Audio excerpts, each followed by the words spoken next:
कयामत के दिन के लिए मत जियो। हिंदुस्तान में कायदे से रहना सीखो, कायदे से रहना सीखो। कायदे से रहोगे तो फायदे में रहोगे, और नहीं तो वह रास्ता सीधे जहन्नुम की तरफ ही लेके जाता है, कहीं और की तरफ नहीं लेके जाता है। हम लोगों ने कहा था ना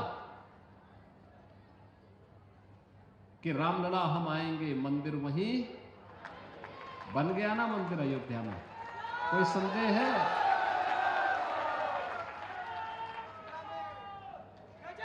कोई संदेह है?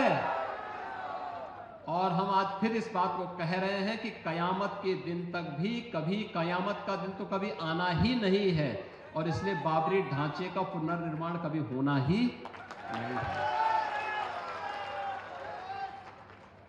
जो कयामत के दिन आने का सपना देख रहे हैं, ऐसे ही सड़ गल जाएंगे, कभी वह दिन आने वाला नहीं है।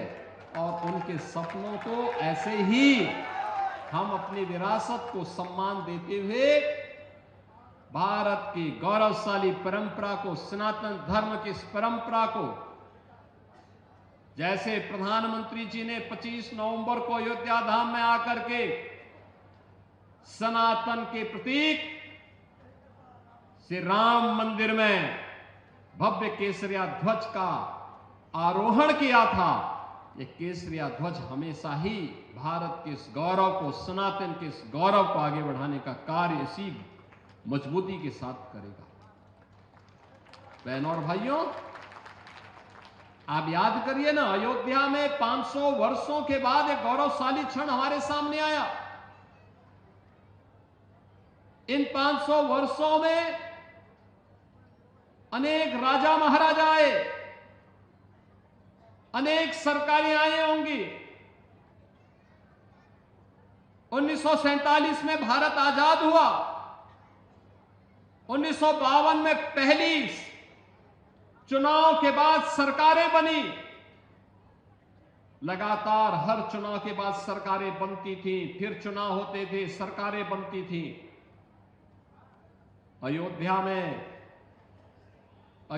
में भगवान राम का, उनकी जन्मभूमि पर भव्य मंदिर के निर्माण का कार्य हो, आखिर ये उनके मन में क्यों नहीं आया? आज तो हर व्यक्ति कहता है कि साहब राम हमारे भी हैं। हमने कहा सभी के हैं, राम तो सबके हैं, भेद इसमें है ही नहीं। लेकिन कुछ लोग हैं जो अवसरवादी रवैया अपना करके जब संकट आता है तब राम याद आते हैं, और बाकी राम को विस्मृत कर देते हैं, राम को भूल जाते हैं। इसलिए भगवान राम भी अब उनको भूल चुके हैं।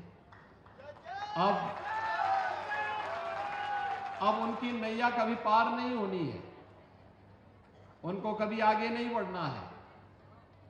इन रामद्रोहियों के लिए अब कोई जगह नहीं, जो राम भक्तों पर गोली चला रहे थे, राम काज में बाधक थे,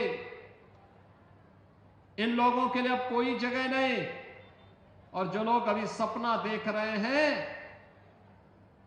बाबरी ढांचे का, तो उनको हम भी ये बता देना चाहते हैं कि कयामत का दिन कभी नहीं आने वाला है, और कभी नहीं आएगा।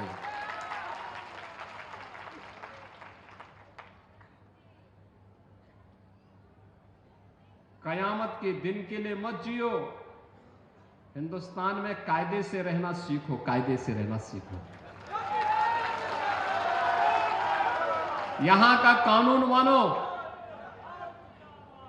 कानून मानोगे, कायदे से रहोगे तो फायदे में रहोगे, और नहीं तो आगे का रास्ता तो फिर कहां के लिए जाता है, वह फिर कानून कोई तोड़ेगा तो वह रास्ता सीधे जहन्नुम की तरफ ही लेके जाता है, कहीं और की तरफ नहीं लेके जाता है। कानून तोड़ करके कोई जन्नत जाने का सपना देख रहा है, तो सपना उसका कभी पूरा नहीं होने वाला है।